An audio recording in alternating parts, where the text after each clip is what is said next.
Lep pozdrav, drage poslušalke in poslušalci, gledalke in gledalci. Z nami sta danes dr. Tadej Troha, filozof, in Luka Lisja Gabrijelčič, zgodovinar in publicist. Dober dan, dobrodošla oba. Živijo, pozdravljena.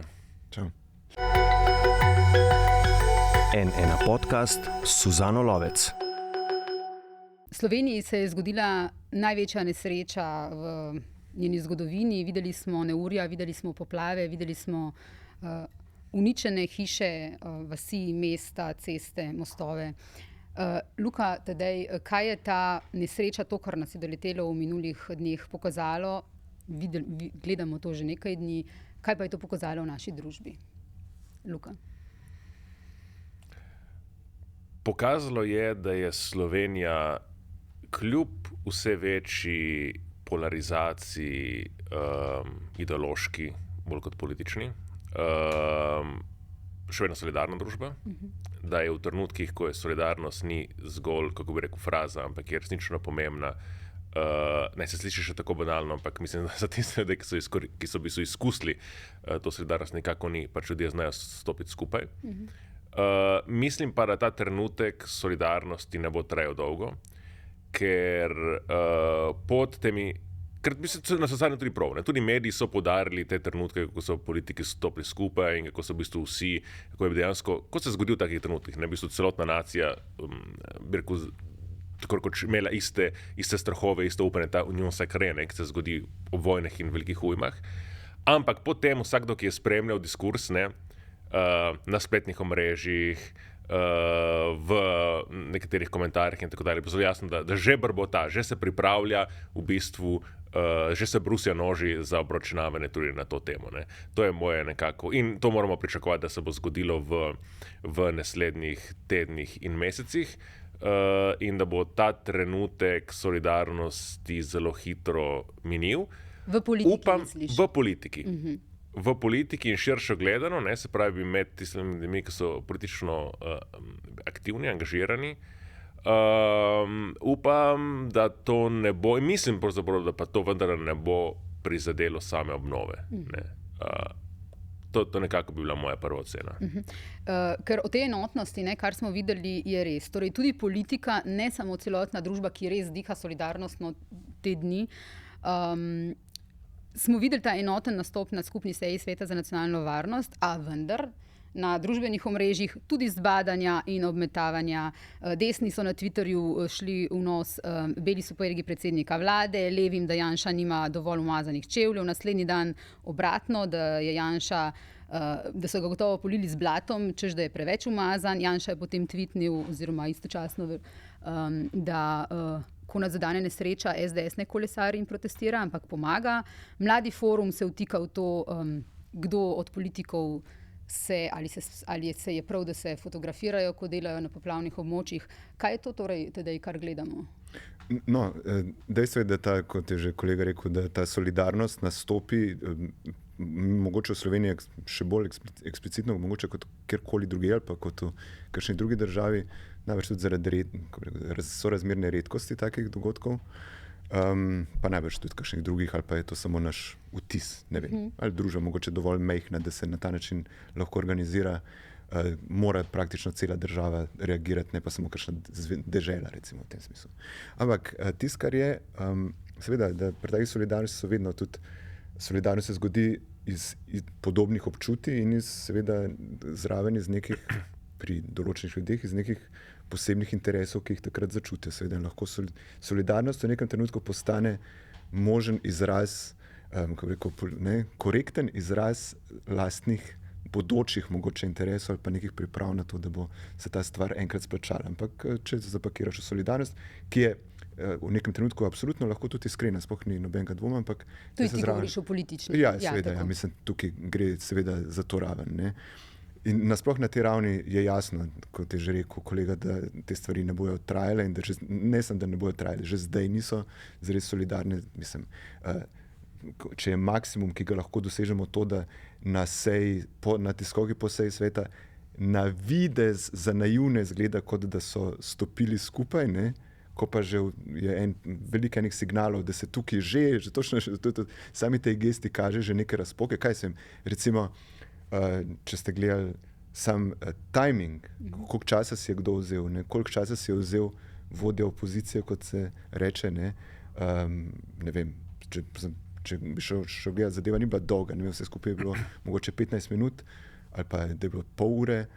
Mislim, da si je Janez Janša vzel časa več kot Golob in Pirc Musar skupaj, recimo, sem zaradi tega, ker se je počutil, da mora predstaviti celotno vizijo svoje reakcije, kakorkoli. Ampak mislim, da to ni niti toliko bistveno. Meni je, glede na to, za kakšen dogodek gre, je tukaj precej več bolj bistvenih vprašanj, po mojem. Skratka, lahko rečemo, ne, vedno v povezavi z, pa bomo pa še v tehnikalije lahko gremo, ne, ampak recimo, če gre za to, da je ta intenziteta padavin je seveda pač povezana s podnebnimi spremembami, o tem ni nobenega dvoma pri resnih ljudeh. Je pa zdaj stvar v tem, ne, ali bomo, tisto vprašanje, ki se meni postavlja, je, glede na to, da so take zadeve tudi skozi bolj pogoste, kako bomo reagirali ob naslednjih poplavah, če se ti zgodijo dovolj hmal. Tako skratka, kakšna bi bila, tako kot miselni eksperiment, žalosten miselni eksperiment, kakšna bi bila reakcija, če se te poplave čez 3 mesece ponovijo? Torej, a bo družba zdaj v celoti zmožna to videti še kot moment, recimo nekega, vendar neke želje zanosa po tem, da stvari postavimo malo drugače, tudi čisto operativno, ne samo vis-a-vis podnebnih sprememb, ampak čisto na tej ravni, da je to nek wake-up call, kakršen koli že, ali bo po naslednjih poplavah, zdaj, če se ponovijo poplave, zdaj, če se ponovijo suše, mislim, če pride do suš, bo zadeva možna, ampak recimo, da se ponovijo poplave čez 1 let, da na istem prostoru zaradi mene, ko zadeve še ne bojo sanirane, niti tako, pa ne bo več ne bo več tega miksa žalosti, kako rekel, in obupa in nekega novega upanja, ampak bo samo to, kar mi sicer čutimo ob podnebnih spremembah, kar čutimo, recimo, ali pa ljudje, ki tokrat nismo bili direktno prizadeti, čutimo v bistvu neko tesnobo, paniko, nemoč, občutek absurda, občutek tega, da se pravzaprav se vsak, ki malo razmišlja, najbrž se vpraša, mu začnejo možgani na ta iti v to smer, ali se sploh splača te stvari popravljati, ne, zdaj tako rečem, te spreleti, se splača sploh popravljati, če bo še enkrat se to zgodilo, pa če se bo še 5krat to zgodilo, pa tako naprej. Ta moment je bil recimo... Če smem, to, kar si zdaj omenil, je absolutno res, ne, to na čisto psihološki ravni. Jaz sem en izmed stvari, ki jih rad počnem v prostem času, zelo rad berem knjige, nikoli ne bom vojni zgodovinar vojne, ampak zelo rad berem knjige o vojni zgodovini. Ena izmed najbolj zanimivih, ki sem jih prebral v zadnjih letih, je od Adama Tooza Wages of Destruction. To je v bistvu knjiga o ekonomiji med drugo svetovno vojno. In tam se on seveda obregne v vprašanje, ki je zdaj tudi ob filmu Oppenheimer seveda zelo aktualno, ne, koliko so bila ta množična, izjemno kruta bombardiranja nemških in japonskih seveda potem mest v drugi svetovni vojni učinkovita, potrebna ali pa ne. Bom prišel in on recimo tam na nek zelo precizen način, ki vključuje tako ekonomske statistike, kot tudi psihologijo, pravi, ne, ko pride en val teh množičnih bombardiranj, ne, je neverjetno, kako hitro se družba lahko zorganizira in v 2 dnevih je stvar očiščena. Ampak če pride eden za drugim in eden za drugim, pride na neki točki do psihološkega zloma. Ne. In to je na neki, čisto bi rekel, na neki čisto psihološki ravni, to velja potem seveda ne samo za vojno, ampak velja tudi za naravne nesreče. Ne. Da točno to, da en tak dogodek reagira ljudje na nek način. Ne.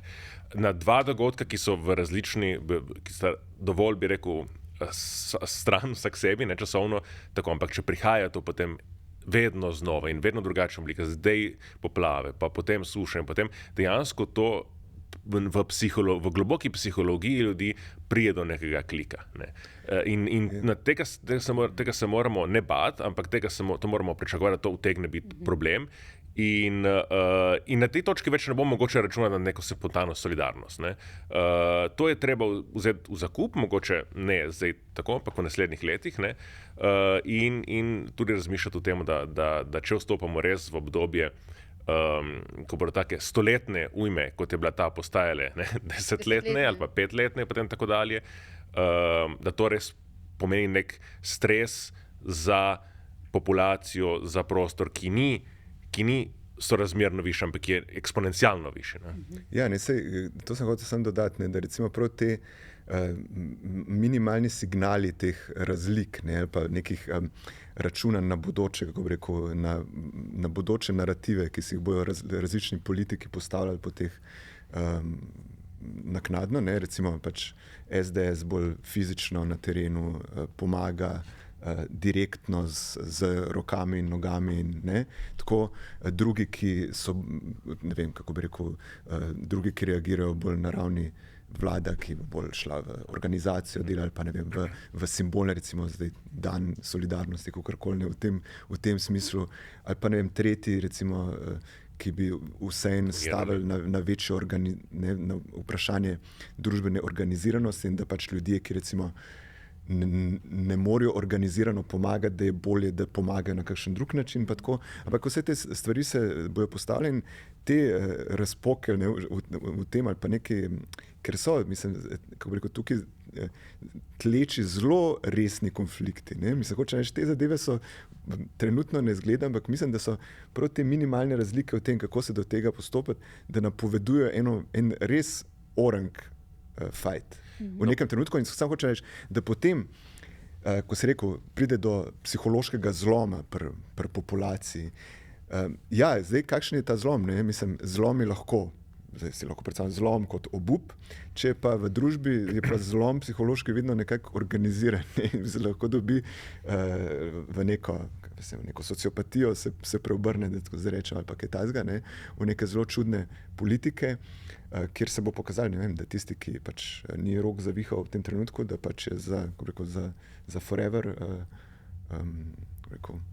za odpad. Nihče ne more reči, nismo vedeli. Klimatski znanstveniki so na to opozarjali. Jaz, odkar delam kot novinarka, kar je že zelo dolgo, se spomnim Lučke Kajfež-Bogataj, ki je na to opozarjala, in potem vsi, ki so sledili, ki v bistvu isto opozarjajo. Ves čas, mislim, 2 leti nazaj je Žiga Zaplotnik recimo pri nas na Poglobljeno dobesedno napovedal to, kar se dogaja ravno to poletje. Skratka, te stvari si bodo sledile, mi se ne moramo delati tega več ne bo, to je bodočnost naših otrok. Vprašanje je samo, kako pogosto bodo ti res ekstremni vremenski pojavi. Zdaj, kar je pomembno za naprej, verjetno se oba strinjata, je to, kaj bomo mi kot država zdaj iz tega naredili. Lučka Kajfež-Bogataj je včeraj zvečer opozorila, da je treba gledati naprej in graditi, infrastruktura mora biti drugačna, prilagojena na podnebne spremembe. Kar je nujno dodati tukaj, je tudi to seveda, da je treba verjetno bolj odločno tudi kot družba in država ne samo se nujno prilagajati na podnebne spremembe, hkrati pa bolj odločno ukrepati, da bi pač podnebne spremembe, da bi proti njim naredili to, kar lahko naredimo. Tukaj se mi zdi, da so mnogi tiščali glavo v pesek. Ne samo tiščali glavo v pesek, tudi prihajali do tega oportunističnega zanikanja znanosti. O tem smo tudi že pisali. Vemo, da recimo je govorjenje o segrevanju zemlje je velika laž, sem geolog in vem, da ni tako. Zemlja se v resnici ohlaja, črni panter, simbol Karantanije, je izumrl, ker se podnebje v Evropi ohlaja, saj je bil navajen na toplo podnebje. To je še nedavno, mislim par let nazaj, je govoril Branko Grims, vidni poslanec stranke SDS, ki ga je ta stranka tudi pošiljala kasneje na pogovore državne o podnebnih spremembah. Skratka, mi se ne moramo delati, da v bistvu v dobrošnem delu politike velja ali vsej pač neko zasmehovanje politikam podnebnih sprememb ali pa v bistvu celo, kot vidimo, zanikanje. Ja, mislim, zdaj tako, da bi vse to komentiral, je absolutno preveč. Jaz sem se s tem že kar nekaj časa ukvarjal, tudi sem ves čas, ko predavam na fakulteti, imam vsako leto par kurzov o tem, tako da so mi stvari jasne, da lahko rečem, sem tudi absolutno nekako rekel, pričakuješ to seveda. In te stvari niso sporne. Bolj bi pa, če pa gremo na malo bolj zahtevno vprašanje na nek način, mislim, to razmerje med blaženjem in adaptacijo, recimo v tem smislu med ukrepi za preprečevanje ali pa za blaženje podnebnih sprememb in adaptacijo. Lučka Kajfež-Bogataj ima ves čas, kar se jaz spomnim nje, se mi zdi, da je že vedno bila bolj na stališču, da je adaptacija bolj ključna. Zdaj, kako bi to človek vrednotil, je zdaj vprašanje. Jaz mislim, da je stvar v tem, da če mi mislimo s podnebnimi izrednimi razmerami resno, sta te dve zadevi neločljivo povezani. Ne? Kdor opozarja samo na eno ali drugo, je v nevarnosti, da se hote ali ne hote vpne v nek tip zanikanja, nek tip odlašanja. Skratka, kako boš rekel, težko poudarjaš adaptacijo, težko poudarjaš samo adaptacijo in ne druge vzrokov in tako naprej. Noben te ne bo poslušal. Skratka, morata biti obe tendenci ves čas prisotni. In mislim, da je to, da se mi ne adaptiramo na podnebne spremembe, je samo druga stran tega, da ne razumemo, da obstajajo, oziroma da jih ne jemljemo resno. To je dejstvo. Zdaj, seveda, pol ob takih zadevah, ob teh poplavah, pride pol do tega, da se bojo oglasili ljudje, ki bojo hoteli povedati, niso ključne podnebne spremembe, ključno je to, da narobe gradimo, pa ne vem kaj. Ja, seveda, narobe gradimo. Seveda. Ampak količina sama, mislim, tip padavin, ta vremenski vzorec, zlasti avgusta, pač ni nekaj normalnega za to podnebje. In seveda pač lahko rečemo, za našo družbo, za našo državo, za način, kako je zgrajena, čisto fizično, so pač te podnebne spremembe katastrofične že v tem trenutku in boljš ne bo. Tako da ja, mislim, dejstvo je, da je tukaj mislim, mora biti korak v obe smeri narejen, ampak recimo bom še kolega. Jaz sem vrnil nazaj na tvoje vprašanje, glede napovedi. Napovedano, in to mislim, da je napovedano na vseh ravneh je bilo, ne samo zdaj na tej splošni klimatološki ravni se bo dogajalo, ampak kar je mogoče še toliko bolj presenetljivo, spodbudno na eni strani in grozljivo na drugi, da je bilo napovedano tudi zelo konkretno. Dan prej so povedali, jutri bo se to zgodilo. Jaz sem avto priljal gor na višjo, sem ga imel parkiranega po enem potočku in sem ga potem parkiral malo više, ker je bilo napovedano tisto noč prej, da se bo to zgodilo. Se pravi, pa od samega začetka poletja, ko se je začela ta anomalija podnebna, je bilo povedano, da se bo to dogajalo, da bo, se pravi, na vseh ravneh, na srednjeročni, na kratkoročni, na dolgoročni ravni je bilo vse napovedano in kljub temu pač je prišlo to, in jaz mislim, da ta občutek, zlasti recimo ljudi tam na Koroškem, Zgornji Savinjski dolini, tudi na Gorenjskem, da ko pa naenkrat pride, pa imaš tisti občutek, da pravzaprav, kaj pa bi lahko proti temu naredil, in vidiš, da v bistvu gre mogoče za desetletja in desetletja zgrešenih ali pa neprilagojenih gradenj in tako dalje. Ja, čeprav tukaj je odnašalo tudi stvari, ki so v bistvu stale tam že 150 let. Skratka, ta stvar je bila tako močna, da do določene meje v bistvu se ni bilo možno prilagoditi. Ampak zdaj vemo... 150 let je mogoče še najslabša, bi rekel, časovna perioda, ker predtem, če mi gledamo seveda v zgodnji novi vek, v srednji vek, je bila gradnja popolnoma drugačna in bila morfologija slovenskega področja popolnoma drugačna. Vi greste gledati recimo katastre franciskejske in boste videli recimo Spodnje Posavje. Ogromna območja poplavna, kjer so danes popolnoma zazidana. Vmes se zgodi ta v modernosti te zajezitve in te regulacije, ki radikalno spremenijo podobo celih regij, mogoče to pri nas je še manj izrazito, kot je recimo na Hrvaškem ali pa na Madžarskem. In zdaj mogoče smo konec dobe, da zdaj moramo začeti neko adaptacijo, ki bo po obsegu in radikalnosti primerljiva s tisto, kar je bila pred 150 leti.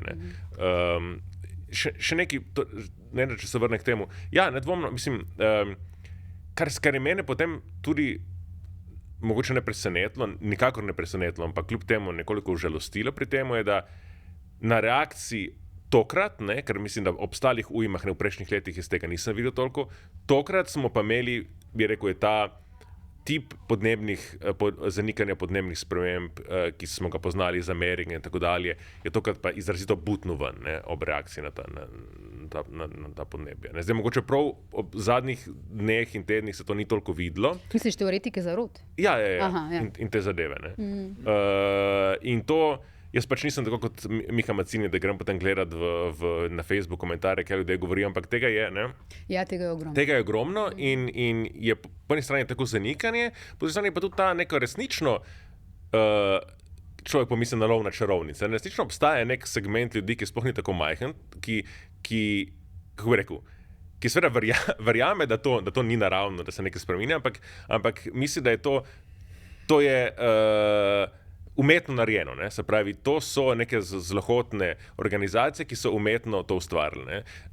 Se vemo, kako je v Sloveniji izjemno popularna kako so še te chemtrails in to se zdaj vse kanalizira v to prepričanje, da nam je nekdo to naredil. Ne?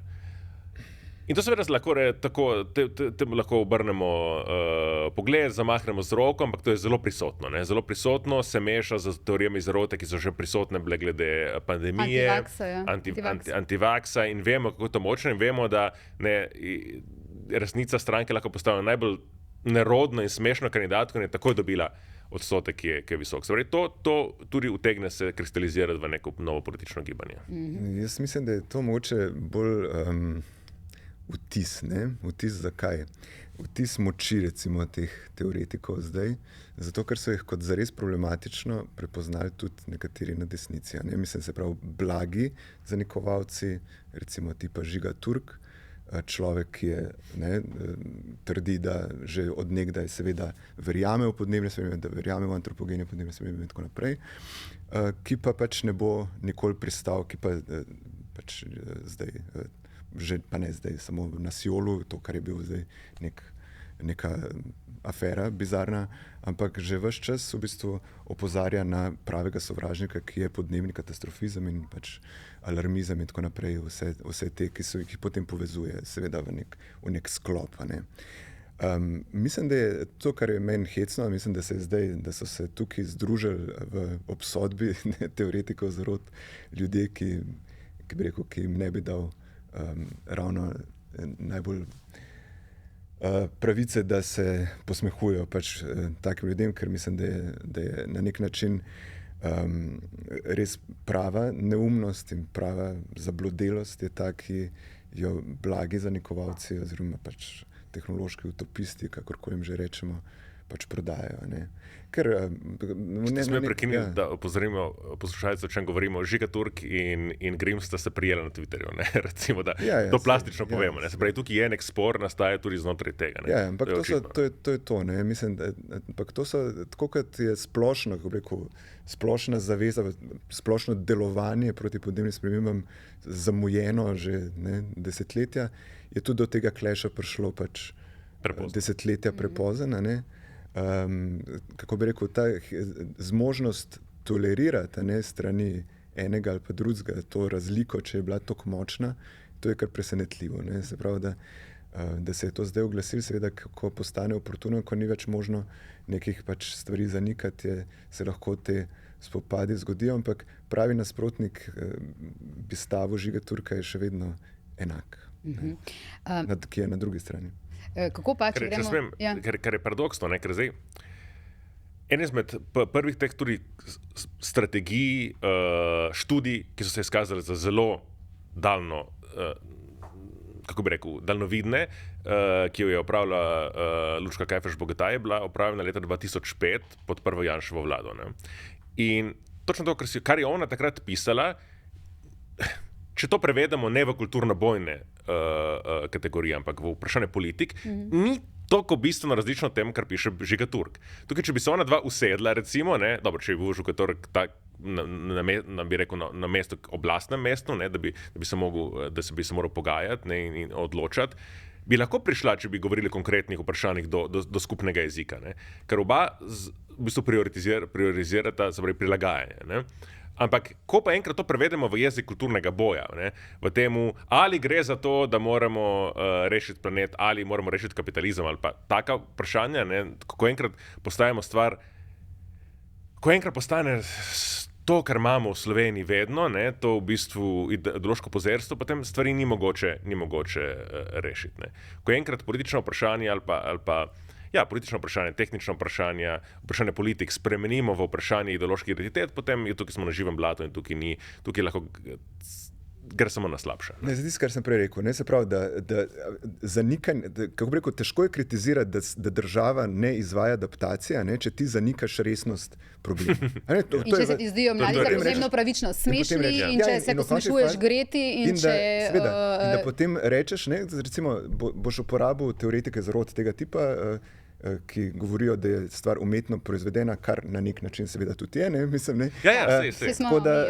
Tako da, če se temu, se pravi, to posmehuješ, mislim, da pol zgrupira, ne, v nekem, zgrupira to skupaj, ne samo za, ne vem, ne omenja plastičnih slamic, ampak lahko bi jih, ki je seveda pač en, mislim, prozorno neučinkovit ukrep, ne, v nekem smislu, ampak zgrupira to skupaj tudi z, ne vem, poudarjanjem javnega prevoza, pa z kolesarjenjem, a ne, mislim, kar pa seveda niso več iste stvari, se pravi, iste, kakor ne, figure norcev, ne, figure, eni trdijo, da to NATO direktno proizvaja, drugi trdijo, da je dobro imeti javni prevoz, močnejši, tretji trdijo, ne, mislim, tako, in alarmisti, ne, in v tem se moti, pa mislim, da ne vem, če to ve, alarmisti seveda niso ti ljudje, ki jih on označuje za volknjence, pa ne vem kaj, ne, v tem smislu, ja, pa ljudje, ki to povezujejo z plastičnimi slamicami, pa s počasno tradicijo,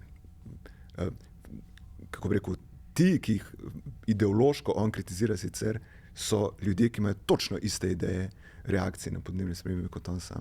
Ne, mislim, on je ameriški demokrat, mislim, v tem smislu. Ja, se to pravi. V bistvu, če bi res razpravljali o politikah in če bi res, ampak ne samo razpravljali, ampak tudi bi rekli, prevzemanje neke zaveze, ne, to kot bi, ne, potem ne bi bilo težko, ne, mislim, to je na moje predstave, ki so nekaj časa delali na lokalni ravni. Ne. Ko se ti enkrat pogovarjaš o konkretnih stvareh, je dosti bolj enostavno priti do nekih, pa če zmeniš, ti boš naredil to, jaz bom naredil to, jaz bom rekel to, ti boš rekel to in potem, dobro, če se ne držiš, so posledice, je stvar teče, ampak ko pa enkrat je stvar tako nekanalizirana v te ideološko vprašanje, potem, to je potem tista miselna poplava, ne, ki odnese vse, ne, ker potem dejansko je erodira tisto temeljno zaupanje, da ti lahko stvari vodiš naprej. Ampak dobro, vsi mogoče, če vzmemo korak nazaj, to v Sloveniji niti ni problem, ker mi za razliko, zato sem prej postavil to različico med politična polarizacija in ideološka polarizacija. Imamo zdaj koalicijo, ki tudi, če bi stopila najmanjša partnerica iz nje, bi še vedno imela absolutno večino v parlamentu. Mi politične polarizacije nimamo, ali pa je ta tako asimetrična, da bi rekel, imamo operativno večino, kot recimo ameriški kongres nima že 20 let. Ne? Ali pa če jo ima, je predsednik na drugi strani. Ne? Zdaj, mi tega problema v tem smislu nimamo. Ne? Ampak to še vedno ne pomeni, da ta živi pesek, ki vsako vprašanje spremeni v ideološko obračunavanje, da je to kaj manj škodljivo. Ni, ne? Ker potem, jaz mislim, da tudi ta izjemna prisotnost teorij zarote v slovenskem diskurzu je na nek način simptom tega. Ne? Sam še nekaj sem hotel dodati, sem pa zadnjo na to temo. To, kar smo prej govorili o tem, ne, kaj se zgodi, če so še enkrat poplave, pa še enkrat. Ne, tako. Še eno zadevo bi tukaj moral poudariti glede reakcije vlade. Ne. Zdaj se zdi, ne, vsaj oddaleč, da bo ne vem, skratka, škoda, ki je nastala, milijardna škoda, ki je nastala, da bo reakcija bolj ali manj taka, da se bo, ne vem, praskal po proračunu, ki se kaj še lahko vzame. Ne. To je recimo zdaj spet eno tako vprašanje. Ok, tokrat, ne, da to recimo še gre. Kaj pa naslednjič? To očitno ne more biti tudi model reševanja. Ne? In tukaj se mi zdi, da bi bilo treba se tudi tukaj spomniti kakšnega bolj inovativnega načina reševanja. Jaz mislim, da za zadeve, ki potem recimo, da rečemo sanacija, ki tudi vplete veliko delovne sile, je najbrž tako, da se splačanje v nekaj tazga smiselno investirati, se za kaj tazga tudi zadolžiti, recimo. Ne? To je ena zadeva. Druga pa mislim, da bolj bistvena je pa ta, mi smo tukaj zdaj pokazali, pa Slovenci pokažejo, oziroma državljani Slovenije, prebivalci Slovenije pokažejo neko solidarnost v takih izrednih razmerah, v teh 3 dneh, ki obstajajo. Zakaj ne bi tega bolj sistemsko uredila? Ne?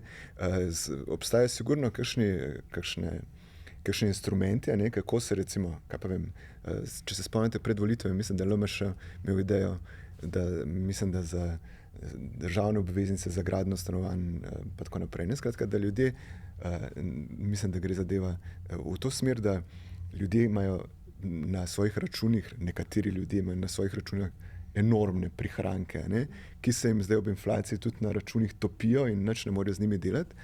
Recimo, vprašati ljudi, ali so zmožni, pripravljeni investirati svoje odvečne prihranke, ne v humanitarne akcije, ne v to, da pošljem SMS pa nakažem na TRR, ampak da investiram pravzaprav v obnovo svoj mrtvi denar na mojem računu, ki pač tam stoji in čaka, da se bo, da bo zginil, in da se na ta način recimo potem vlaga v te obnove, da se sistemsko solidarnost uredi, ker mislim, da, kakor bo to najbrž bogokletno zvenelo, ampak mislim, da so take zadeve tudi za neko prerazporeditev bogatstva zelo primerne, ampak ne tega, ki je najbolj očitno vidno, ampak tudi recimo, veste podatke, kakšna sredstva so na osebnih računih, v slovenskih bankah, tudi fizičnih oseb, to so enormna sredstva. Ljudje s tem nimajo kaj početi in mislim, da je tukaj zadnji čas, da se za neko pametno gradnjo, za neko pametno sanacijo, ki tudi z nečim takim proba, ker iz proračuna 5 milijard ne boš mogel vzeti. Skratka, da bo treba tudi za obnovo in za vse morebitne naslednje take ali podobne dogodke bolj radikalno premisliti. Ja, mislim, najti inovativne rešitve. Mi dejansko že imamo inovativno rešitev, kako je organizirana slovenska gasilska mreža, ki se je zdaj izkazala, ki se vedno znova izkaže, zdaj izkazala kot izjemno podkovanje in tako dalje. To hodijo ljudje iz Evrope gledati in posnemati. In to je v veliki meri seveda temelji na prostovoljnem delu, na dejansko mreži solidarnosti, na globoki vpletenosti v civilno družbo na lokalni ravni. In to je krasen model, ki se ga po mojem da razširiti in aplicirati tudi drugam. In še drugi element, ki je zelo pomemben, namreč države same tega ne bodo zmogle. In tukaj imamo mi veliko srečo, ki recimo Turčija recimo ni imela na začetku leta, da ne govorimo o Siriji, ni imela na začetku leta, Libanonu. Mi smo del neke širše politične skupnosti, Evropska unija, kjer je koordinacija in ker je tudi solidarnost mnogo lažja, zato ker pač, kako bi rekel, celotna Gorenjska in celotna Štajerska in Koroška za Slovenijo je to ogromno. V evropskem kontekstu je to zelo malo. Se pravi, je to mnogo enostavneje, bi rekel, sanirati znotraj evropskega konteksta so te poplave zelo majhne in lokalizirane. Znotraj slovenskega konteksta so tako rekoč zajele skoraj celotno državo. To hočem reči. In zdaj mi imamo tudi komisarja evropskega, ki se ravno s tem ukvarja. In že pri pandemiji smo videli, da smo pogrešali vseevropski nastop, to je bila ena izmed velikih failov, da tako rečem, reševanje epidemije, to je bila katastrofa, dejansko so se zaprle ravno v trenutku, ravno zato, ker potrebujemo tako inštitucijo kot Evropska unija ali pa tako, se pravi, za reševanje problem, ki jih absolutno ne moreš reševati na ravni nacionalne države, kot je pandemija, kot so zdaj ujme in bi rekel posledice podnebnih sprememb, smo se zaprli nacionalne države. In tukaj pa dejansko je treba tudi, kako bi rekel, urgirati, da se te stvari, ki so nekoliko kostanele na evropski ravni, se pravi tudi nadalje, kako bi rekel, rešujejo in to mislim, da to je že spet, to bo eden izmed nalog tudi te vlade v naslednjih mesecih in letih, koliko in ima vse možnosti, da je to uspe, koliko bo dejansko tukaj uspela te stvari še izboljšati. Se niso slabe, ampak vidimo, da je tukaj kako bi rekel, možnost za izboljšanje je še veliko. Mi moramo se pravi vzpostaviti nek dosti bolj agilen, dosti bolj, bi rekel, odziven način, se pravi, pomoči in reševanja in tudi preventive teh vprašanj tudi na evropski ravni. Okay, zdaj smo govorili zelo za naprej, pogledali smo naprej, kaj bi bilo treba narediti, ampak kako pa recimo mogoče na kratko, kako ocenjujeta dosedanje ukrepe Golobove vlade na to, kar se nam je zgodilo, na to katastrofo. Veliko kritik je deležen ta dan solidarnosti, oziroma ne dan solidarnosti, ampak to, da bo dela prost dan za celotno državo, da tukaj bi bilo verjetno bolj smiselno, da bi predvideli neke olajšave ali pa dela proste dni za prostovoljce, za tiste, ki so se prijavili recimo na aplikacijo, da bi bilo to selektivno, ne pa da bo mogoče zdaj tretjina države, ne vem, šla na morje ali pa podaljšala dopust, ki smo včasih dopustili. Tudi gospodarstvo opozarja, da to mogoče ni bil, da lahko v bistvu se škoda na ta način še poveča. Ne? Gospodarska zbornica, danes dr. Rok Spruk v delu z ekonomske fakultete, ne, da bo v bistvu ta dan mogoče sam še poslabšal stvari, da je bil dober namen, absolutno, da na simbolni ravni je to nujno, da je nek dan solidarnosti, da pa mogoče to, da je dela prost dan za celotno državo, pa da mogoče ni najbolj smiselno. Je verjetno bilo najbolj Jaz dejansko verjamem to, kar je rekel Golob, da to so bile pobude, ki so prišle drugod, od ljudi, ki so to predlagali. In zdi se mi, da je bilo verjetno to najbolj enostavno, ne? Ker zdaj, če bi poskušali rešiti na to, se pravi, država subvencionira dela prost dan za tiste ljudi, ki so na prizadetih območjih in tako dalje, bi to postala mogoče celo dražje, ne? Birokratsko grozno težko izvesti in verjetno to najbolj enostavno in mogoče tukaj tudi glede na to v bistvu vso slovensko in vso nacionalno solidarnost, ki se je izkazala, pa mogoče ni tako slabo apelirati na dobro voljo in bona fide in dobre namene ljudi, da pač ne grejo tisti dan na morje, da ne izkoristijo to kot ponte, kot se reče v italijanščini za 15. avgust, ampak da dejansko izkoristijo ta dan za, bi rekel, akcije. Zadnje se v Sloveniji take akcije, vse slovenske čistilne, smo že meni so bile zelo uspešne. Torej ni razloga, po mojem, kako bi rekel, ja, mogoče je taka, bi rekel, všečna, populistična, kar hočeš poteza, ampak ni razloga, zakaj bi se svišali, ni razloga, zakaj bi mi bili pretirano, kako bi rekel, čuječni in ne bi zaupali ljudem. Dajmo zaupati ljudem, da bodo dan izkoristili, da dejansko solidarnost, da bodo dejansko pomagali. Seveda, tudi organizirati to v tako kratkem času, te široke akcije ni enostavno, ljudje, ki pridejo in se zgolj pokažejo in potem primejo lopato na napačen način in tam neki se bi rekel, pozersko kaže, mogoče tudi niso najbolj dobrodošli, bi rekel, gostje, ne, ampak se pravi, mnogo vprašanj in problemov je tukaj, ampak zakaj pa ne? No? Zakaj pa ne poskušamo na ta način? Ne? Jaz mislim, da karkoli drugega je bilo verjetno v tako kratkem roku mnogo bolj zapletene izvesti. Ja, zdaj tako je. Ne?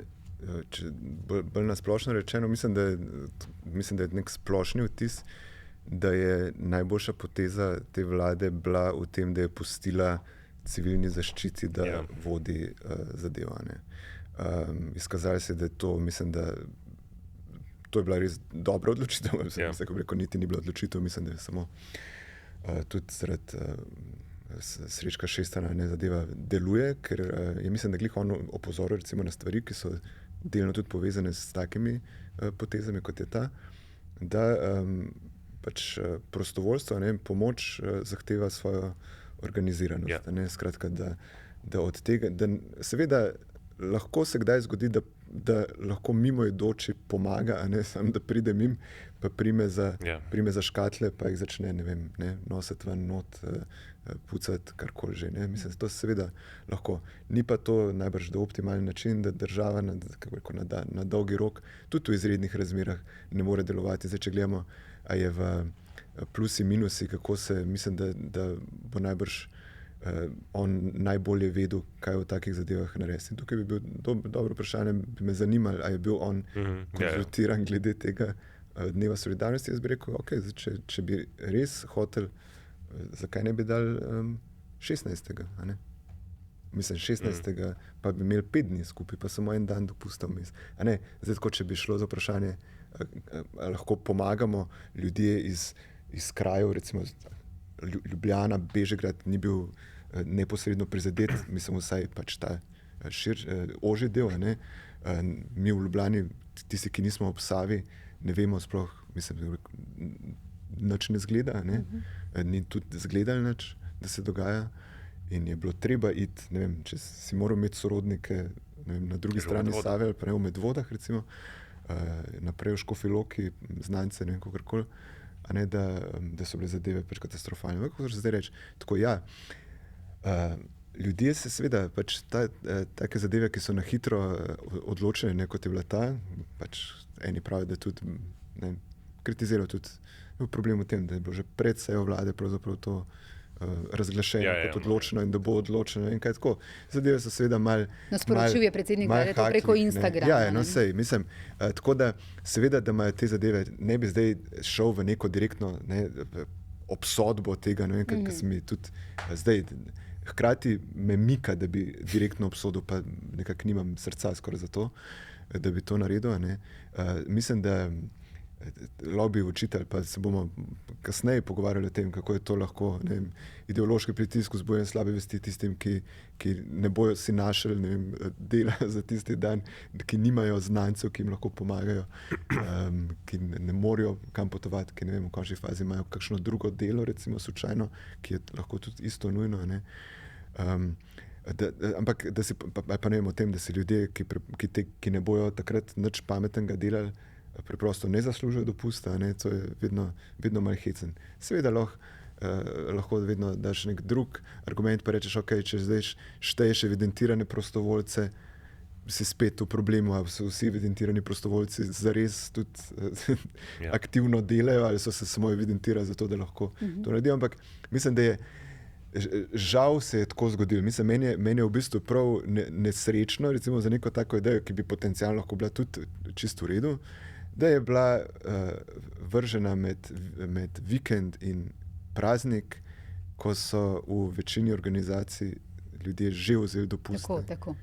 In zgleda malo kaj pa vem, kot organiziran podaljšan vikend. Žal se ne more tega vtisa znebiti. In vsi ljudje, ki ne bojo pomagali, se bojo pravično ali pa neupravično, nekateri tudi lahko pravično počutili slabo ob tem. Všeč mi je, da si omenil Srečka Šestana, ker se mi pa zdi, to se verjetno vsi tri strinjamo, da velja nek nacionalni konsens, da to je pa človek na pravem mestu. Se mi zdi pa, da o njem pa noben nima drugačnega mnenja. Meni se zdi recimo zelo dobro. V nekem trenutku, ko se zadeva glih lomila, ki je že bilo malo proti koncu, mislim, da tisti večer, ko ne vem, zdaj težko se spomnim, kdaj je to točno bilo, ampak na RTV Slovenija mislim, da je petek zvečer. Ja, verjetno, ja. Ko so bili tisti občutki, ali pa neka spontana je bila, zgubljamo kontrolo, civilna zaščita ima premalo ljudi, kaj naj naredimo. Ne zgubljamo kontrole, imamo dovolj ljudi, imamo dovolj rezerve. To recimo se mi zdi super message, da veš, da nekdo ve, da je to tako in da je zmožen to tudi reči. Mislim, ko vidiš, kako bo v bistvu neka ta standardna, spontana novinarska floskula vedno že anticipirala, da so zadeve izven kontrole. Ne, niso bile. Ja. Absolutno. Oni bodo eni izmed redkih, vsaj na odgovornih mestih, ki je te strategije in te prognoze takrat že Illo Tempore 2005, ki so bile napisane, jih je dejansko res preštudiral in prebral. In je zelo resno. In mislim, tukaj se vidi, kako lahko neke inštitucije, ki to, kar so govorili klimatologi, jemlje resno, kako se lahko dejansko pripravi.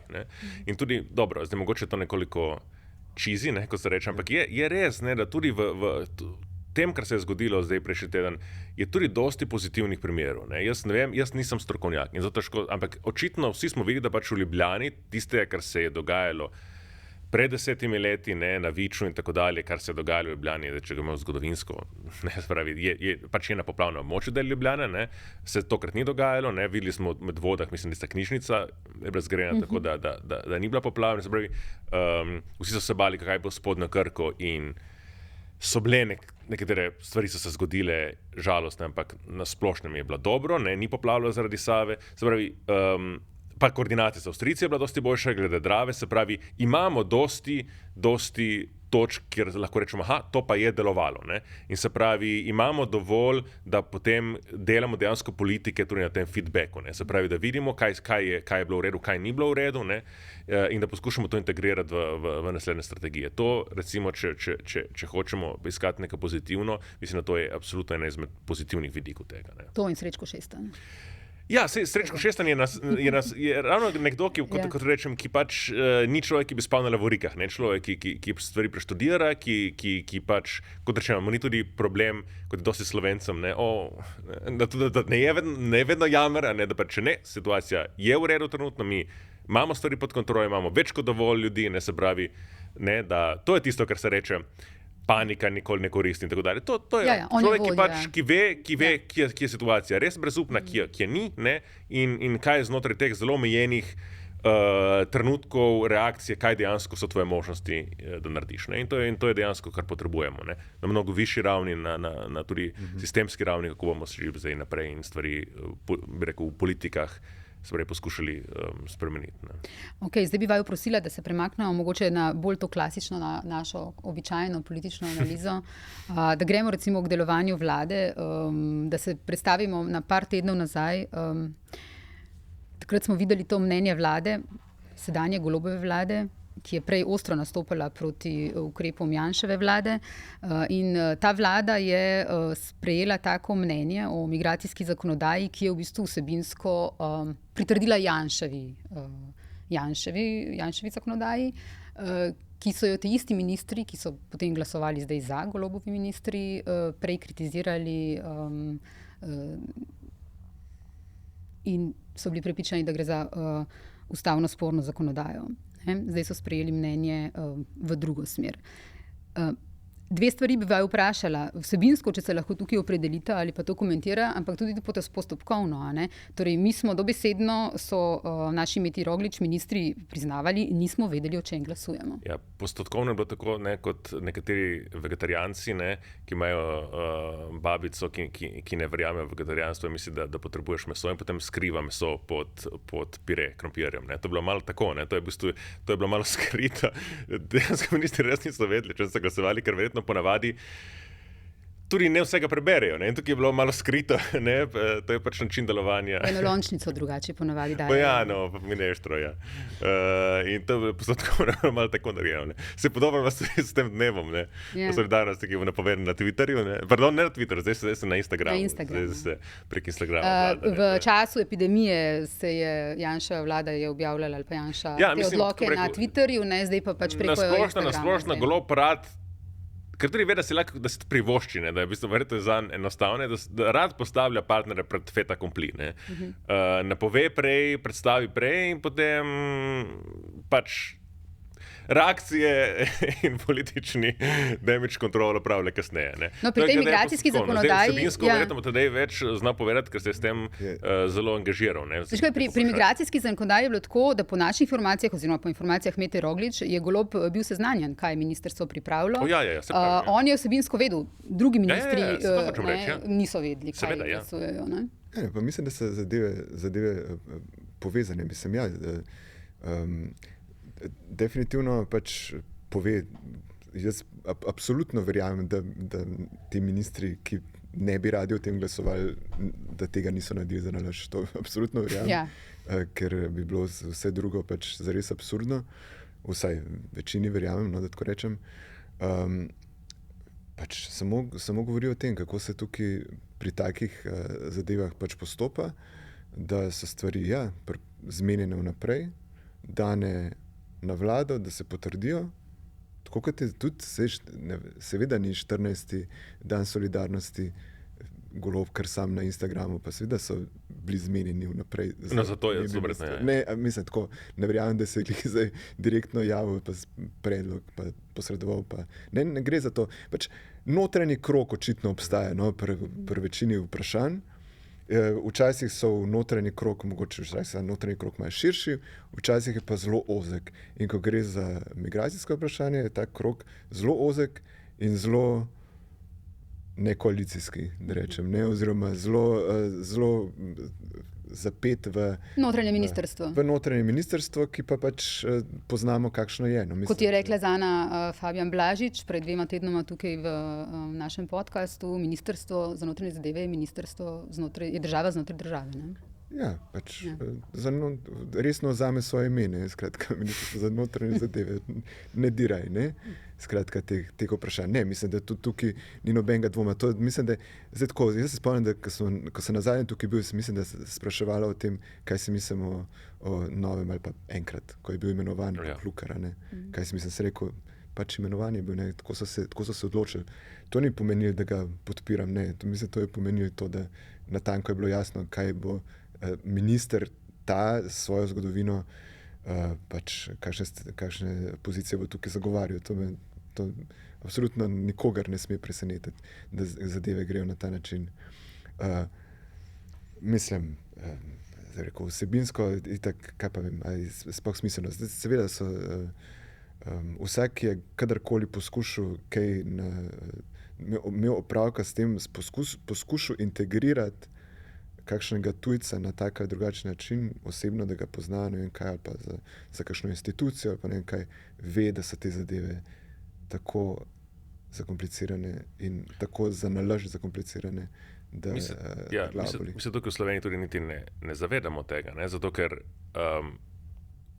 na Madžarskem recimo, ne? Z vsem tem famo, seveda v veliki meri upravičeno, ali pa posebno upravičeno, ki ima Orbanova oblast.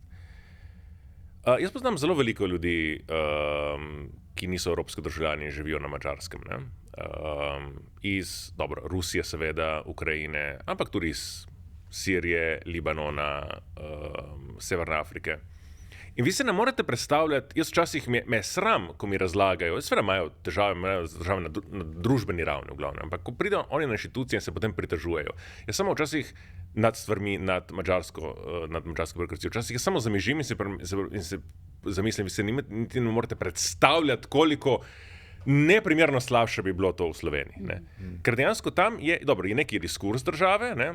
Če vi pogledate, kako izgledajo ulice v Budimpešti, je popolnoma drugačen, tam je zelo veliko migrantov, ne? Ampak je v bistvu neka notranja logika, ki je taka v bistvu azilantom sicer ne bomo dajali, jih bomo pošiljali naprej, jih bomo maltretirali in tako dalje, ampak ljudi, ki hočejo delati, jih bomo dali možnost, da delajo.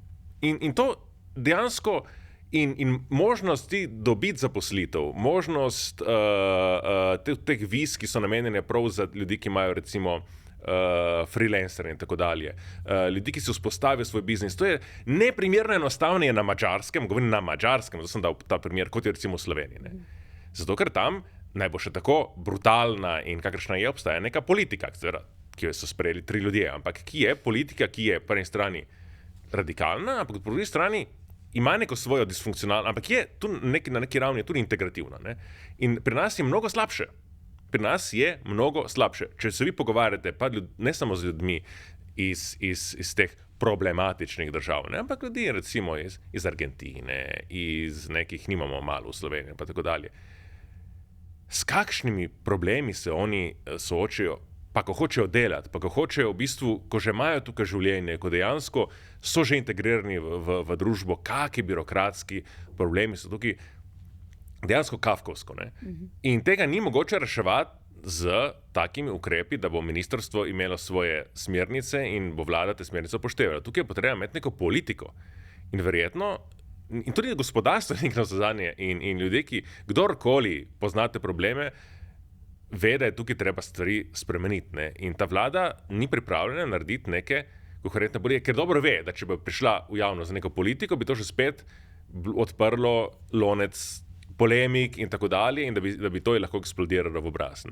Ampak situacija je dejansko, tudi če primerjamo, ne, recimo z državami, na katere gledamo zviška, in je v liberalni Sloveniji situacija, če si ti tujec izven Evropske unije, v vseh pogledih mnogo slabša kot v protofašistični Madžarski. To je, po mojem, dejstvo. Vprašajte vi ljudi, ki dejansko to živijo in njihove izkušnje, in to je dejstvo, to ni moja ocena.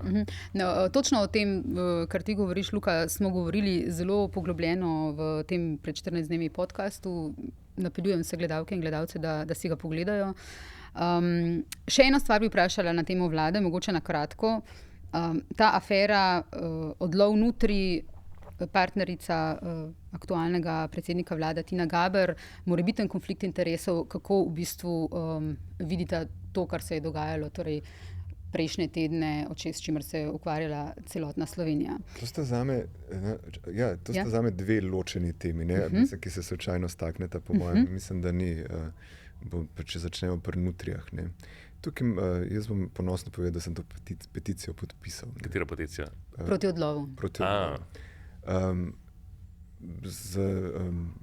Iz več razlogov.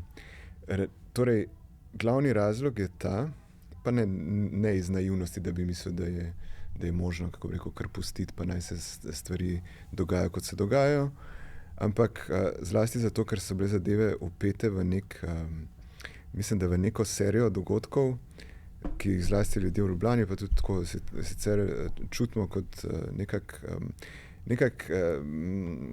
hecno, sistemsko nasilne, ker so del sklopa istega problema. Ne vem, ko poslušamo, v nekem trenutku so se zadeve nagrmadile, pa so bili medvedi, postreliti, uniče, kako rekel, zradirati grozen, ne moremo več. Nutrije, pa so bila drevesa na Rožniku, pa so bila drevesa tam, pa ono drevo, pa tam. Skratka, zadeve so dobile v nekem trenutku eno tako skupno, so postale del enega skupnega čudnega gona, jaz ne vem, težko temu rečem, lahko da je to samo vtis, ampak dejstvo je, da take zadeve imajo svojo učinkovitost. Mislim, neko hecno krvoločnost, bom skoraj rekel, se je začela formirati, ki je meni nesprejemljiva. Skratka, vse, kar pride s tem, tudi pogledi, ki se lahko preselijo na kakšne druge teme. Da tako rečem, čisto samo kot opozorilo, da je o takih zadevah smiselno malo premisliti. Bile so seveda tukaj, če povežem Nutrije recimo s Kostanjem pred Dramo in podobnimi zadevami, seveda niso čist iste, ni to isti problem. Ampak ravno zaradi tega, ker smo mi v času neke malo brez precedensa, mislim, neke podnebne krize in splošne okoljske krize, katere del so tudi Nutrije, lahko preveč razmnožene, ampak to je drug problem. Se mi zdi, da je treba se, če določene teme, tudi na mal napačen način kdaj vzbujajo en okoljski boj ali pa neko zavedanje, da je nekaj treba radikalno spremeniti, ob vseh napakah jaz mislim, da jih je smiselno podpreti. Skratka. To je razlog za recimo, moj podpis. Mogoče se to komu zdi smešno, ampak meni se ne zdi smešno. Okay. In zdaj drugi del? Drugi del je pa seveda vprašanje Tine Gaber, je pa pač druga tema, kot rečeno, pa mogoče dam kolegu še najprej priložnost za repliko. Ne vem, kako mnenje imaš o Tine Gaber, ampak če sem možen, da imam diametralno nasprotno. No, jaz bi tako... Na to direktno, lahko tudi povem. Na kratko povem. V resnici, bom rekel, nisem tako podrobno potem sledil, kako je Tina Gaber se v zgodbo Nutrij pravzaprav vključila, ker mi je zadeva v nekem smislu nebistvena, mislim, da bom tako rekel. Problem je, jasno, zdaj, da se tako malo rečem. Jaz mislim, da je centralno vprašanje to, cela vloga spremljevalke partnerice. Predsednika vlade. Partnerice predsednika vlade. Eni te besede noče uporabljati, ne vem zakaj ne, pač kakorkoli. Partnerica je, to je. Je seveda specifična, nenavadna, najbrž še nikoli videna v Sloveniji, kakorkoli. Ampak se tako vprašam, a ljudje, ki so volili za Roberta Goloba, česa tazga res niso mogli anticipirati. Tako, sej to ni zelo nenavadno, kako rekel, del. Jaz, če sem si vizualiziral vodenje vlade Roberta Goloba, sem si predstavljal, takrat nisem niti vedel za partnerico, kdo je, da je to nek del tega špila in da bo zadeva tako izgledala. Ne nujno, ampak lahko sem si predstavljal, da bo del njegove politike tudi vključenost recimo neke partnerice. S čimer je vse v redu, ampak do težave pride, ko, mislim, da ne bo pomote, da ne bo slučajno narobe razumljeno, vsi seksizmi, vsa mizoginost, ki gre na njo, vse, kar leti po njej, kako izgleda, kaj je delala prej, kdo je ona, to je absolutno nesprejemljivo. Govorimo pa o sistemskem problemu. Ali bi imeli problem, če bi Urška Bačovnik Janša na Ministrstvu za zdravje v času prejšnje vlade prinesla podpise? Veste, kako je? Ne? Tako vse to hočem se... Sveda bi imeli problem, sem tukaj malo problem je v tem, ne? To, kar bi mi radi v tej Sloveniji je, na eni strani, na vseh možnih točkah bi radi krepili civilno družbo, kakor si jo pač ljudje predstavljajo že. Skozi bi radi, da se vključuje. Skozi imamo občutek, da politika ni samozadostna. Da politične stranke in vlada niso samozadostne zato, da bi jim dal vodi ti vlado, komandiraj, vse naredi tako, spomni se ideje, dirigiraj, kako zadeve potekajo in tako naprej. Skozi se reče, treba je povprašati civilno družbo. Potem se pa ta civilna družba utelesi v neki tej podobi, ki nam pa več ni všeč.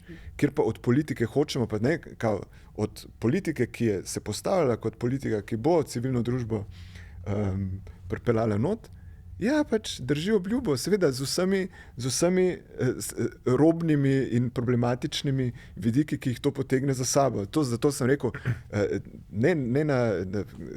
kdor je volil Roberta Goloba. Ja, na ta način. Ta predstava, da bo zadeve malo drugače potekale, da ne bo to standardni premier, ki je, ne, pač zato je tudi zmagal na volitvah, da ne bo standardni premier. In jasno, mislim, jaz imam lahko, ni mi simpatično sama ta način delovanja, ni moja intimna izbira, pa moja intimna, ne vem, tako, da bi mi to bilo všeč. Da družinski član premierja nosi podpise na ministrstvo. Ni se mi to nikoli zdelo najbolj primerno, ampak to nimam osebno, ni to način, kako bi jaz, če bi kreiral, kako naj zadeve potekajo, zelo ločeno, ampak tako je, to je ne, pač umazana voda z dojenčkom, ne, mislim, ki pride zraven. Ja, jaz mislim, da imam tudi glede teme več in bolj razdeljena mnenja, kot se mogoče ta tema sploh zasluži. Najprej glede to pogosto rečemo in tudi zapišemo, jaz sem neštetkrat to zapisal. Kaj bi bilo, če bi obrnili situacije in bi bilo enako pod Janezom Janše. In tukaj pa lahko res odgovorimo, ja, enako bi bilo, a ne? Mislim, samo da bi drugi protestirali. Ja, v bistvu tukaj pa res ne moremo reči, da mediji te teme niso pobrali, da je niso problematizirali, da se o tem ni govorilo. Mislim, natanko tako bi bilo, samo da bi se drugi ljudje zgražali in da bi bila pač, ker bi imela vlada nižjo podporo, pač bi to bilo še toliko manj popularno in tako dalje. Tukaj jaz ne vidim bistvene razlike v reakciji medijev in tako dalje. To zdaj to. Glede same teme, mislim, mi smo v reviji Razpotje, pa bi res priporočili ljudem, da si to preberejo, ker je bila objavljen članek pred to polemiko okrog partnerke premijeve in je nekako napovedovala. Smo objavljen res krasen tekst, Nutrije je naslov, tudi na spletni strani Razpotja, ki je v bistvu tam naš urednik Martin Hergovt lepo opisuje, kako so te nutrije kot kakšen drugorazredni grozljivki prišle iz nekega drugega planeta in so vstopile v slovensko politiko in so ustvarjale velikansko tesnobo, ker niso povedali, čigave so. In je dejansko polarizali, pa dobro, mnenje, ki so se kresale, ker je te vprašanje nutrije, so popolnoma sekala uveljavljene levo-desne opredelitve. Zdaj seveda, ja, v Ljubljani tisti, ki so proti Jankoviću, so bili potem, nekako so simpatizirali z nutrijami in cela vrsta stvari se je tukaj zgodila. Jaz mislim tako, pač nutrije so invazivna vrsta, ki škodijo ekosistemu, če govorimo, treba verjeti znanstvenikov, glede podnebnih sprememb, je to toliko bolj očitno, mislim, ni to isto vprašanje kot pri medvedu, ki je tisočletni, pa več, ki je tukaj dlje od človeka, pač nutrije so prišle od zunaj, se razmnožujejo prekomerno, ker nimajo naravnih sovražnikov in tako dalje in delajo škodo na tistih lepih splavih in tistih lepih ladicah, s katerimi skuša Janković gentrificirati Ljubljano, in zaradi tega pač se je mestna občina toliko, bi rekel, zagrizla proti tem nutrijam. Jaz mislim, da tukaj je kar je bilo odločeno, je prav, jaz ne nasprotujem do, mislim, da je pravilno in da ta. Zdaj, je pa po drugi strani res, da pač, ja, tukaj se strinjam, da je po drugi strani povsem razumljivo in naravno in pričakovano, bi morala politika, tudi lokalna oblast, razumeti, da bo to pri nekaterih skupine prebivalcev spodbudilo ogorčenje. Jaz mislim, da če pač ti odrediš, bi rekel, genocid neke celotne vrste, da pač to logično, zdaj, če ni ravno to komar, ampak še v tem primeru, da pač, ali pa podgana, da je simpatična žival, da to pri nekaterih ljudeh spodbudi ogorčenje, da pač to moraš znati kanalizirati, komunicirati in tako dalje. Ampak že spet, meni se zdi tukaj, da tudi v odgovoru na to peticijo, ki je Tina Gaber, ki jo je popularizirala, da je odgovor, bi rekel, inštitucij bil dobro, malo, bi rekel, hipersensibilen, ampak vsebinsko zelo v redu. Ne moremo že spet inštitucijam reči, da so se tukaj zaprle v neko strokovno ne vem, solipsizem, da niso komunicirali. Ne, so zelo jasno, je bilo tukaj razloženo, to kot razlagajo strokovnjaki glede, ne vem, kot so nam epidemiologi razlagali, kot nam razlagajo glede podnebnih sprememb. Lepo so razložili, zakaj se jim zdi to primerno in tako dalje. In je tudi res, da odgovor niso dobili neke razprave, ki bi bila ad rem, ki bi bila glede teh vprašanj, ampak nek čustveni odziv, ki je po drugi strani tudi razumljiv. To je moje mnenje, kar se tiče vsebine glede tega. Ne? Sem na strani pobijavcev, da tako rečem. Če smem biti malo tako samo ironičen, ne? Ali pa napovedovati, kakšne bodo kritike. Ne? Zdaj, kar se tiče odziva na to, da je bila Tina Gaber, se mi zdi pa, ne vem, kaj ljudje hočejo. Ne? Zdaj, ali hočejo, da ima predsednik partnerko in jo skriva in jo drži pod ne vem, gomarja ali pa na podstrešju. Ona dva na te kritike odgovarjata, da delata to transparentno, da vse dela transparentno, tako bi pa drugače. Ona dva sta skupaj in je prav in ne vidim, to ni del naše politične kulture, to je res.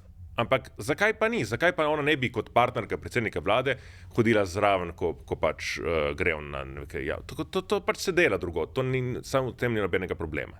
Zdaj naslednje vprašanje. A bi ona zaradi tega, ker je partnerka predsednika vlade, morala biti tiho, bi ne smela imeti nekih mnenj? Že spet tukaj, ker to pa je ravno, kako bi rekel, meni se ne zdi, zaenkrat bomo videli, če se bo situacija spremenila, bom tudi jaz spremenil mnenje, ampak meni se ne zdi, da bi bil Golob tukaj, kako bi rekel, nujno na isti poziciji, kot je njegova partnerka. Jaz mislim, da Golob se ne želi prizameriti Jankoviću zaradi nutri, če najprej stvar postavimo tako. Ne? Jaz mislim, da od ona dva glede tega, če imata razprave zasebne, so verjetno kar polemične. Ne? Mislim, da nista na isti točki glede tega. Samo kako se je potem njega tudi spraševalo, v bistvu, kaj govori tvoja ženska? Naj so bila vprašanja še tako lepo zapakirana v to spodobno govorico, je bilo vedno to. Ampak, in se mi zdi, da je on tudi zelo, tudi takrat, ko je imel ta intervju na Pop TV, se mi zdi, da je zelo lepo odgovoril, pa so ga kritizirali za tistega odgovora. Ampak meni se zdi, da, mislim, malo toksično je bilo to, ne? Ona je pač svoja lastna oseba. Če se ljudem zdi, da njeno mnenje ni relevantno, potem naj ga ne upoštevajo. Če se zdi, da je relevantno, naj upoštevajo in naj odgovarjajo ad rem, in dejansko so strokovnjaki tudi odgovorili ad rem. Ne? In so ustvarili ta perverzna logika, da v bistvu po eni strani se njo promovira, češ, glejte, kaj govori partnerka predsednika vlade, če se ona ni predstavljala kot partnerica predsednika vlade in ni nobenega dokaza, da bi ona uporabila svoje vpliv, ki ga ima nedvomno pri predsedniku vlade, da bi poskušala, bi rekel, tukaj spremeniti odločitev, če bi prišlo do tega, je bilo neko drugo vprašanje. Ne, se pravi, je tako, ne vem, ne zdi se mi, da bi ona morala biti tiho zgolj zaradi, jaz mislim, da se moti. In prvič mislim, da se moti vsebinsko, drugič mislim, da jezik in argumente, ki jih uporablja, so zelo slabi in mestoma žaljivi in neprimerni. Tudi populistični. Ja, seveda, to je moje mnenje glede ad rem. Ampak to, da bi ona zato, ker je partnerka predsednika vlade, ne smela se oglašati, to smo zdaj potem na nekem spolskem terenu, ki ne vem, ki se mi ne zdi ravno všeč, kako so mediji to. Zdaj se mi ne zdi ni všeč zdaj, kako so Goloba prijeli, češ kaj govori tvoja ženska. Ne? To mi ni bilo, se mi ni zdelo primerno. Je pa po drugi strani seveda tudi res, da tudi to na se za nek način je pričakovano. Ona ima vso pravico, da pove svoje mnenje, vso pravico, da se angažira, ampak seveda mora tudi vzeti v zakup, da pač je partnerka predsednika vlade in se kot taka v javnosti tudi predstavlja.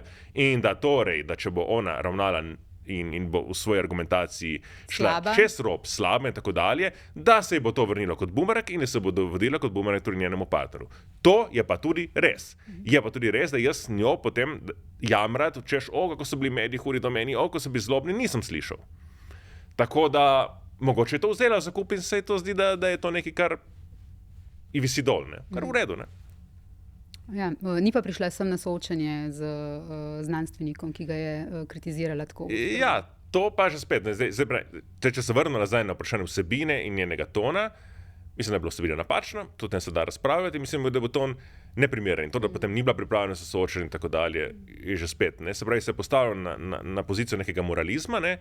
Ki se je tokrat obrnil proti njej. Ne? In to samo po sebi pa ni napačno. Jaz mislim vedno tako, da je treba do politikov in tudi mogoče do tistih njihovih partnerjev, ki se vzpostavljajo v javnosti, ni nobenega problema, če smo do njih bolj zlobni in če imamo do njih bolj kritični.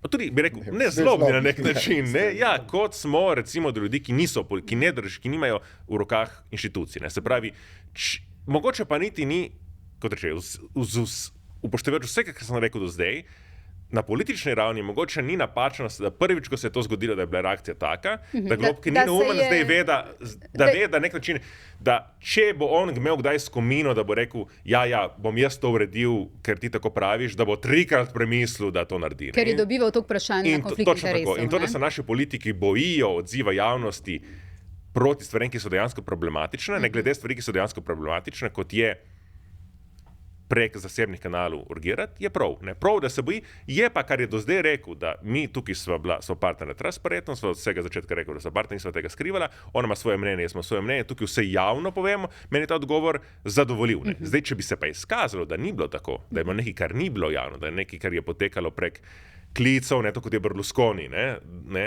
klicev na dej urediti, potem je pa nekaj povsem drugega. Ne? Potem imamo ta problem in imamo tudi problem, da se nam je premijer zlagal. Ampak dobro, je nastopil na javnosti, je stvari jasno povedal in zdaj stvari take so, kot so. Ne? Tako da vsem skupaj se jaz nisem bi rekel na neki dialektični ravni strinjam, da je, mogoče pa ni napačno, da smo imeli to polemiko. No? Okay. Gremo naprej, gremo na opozicijo. Kar se je zgodilo v minulih tednih je bilo tudi to, da je Nova Slovenija Slovensko ljudsko stranko in platformo sodelovanja Anžeta Logarja povabila k oblikovanju skupne liste za evropske volitve, ki bodo junija prihodnje leto. Kaj je to, kar se dogaja na desnici s tem elementom?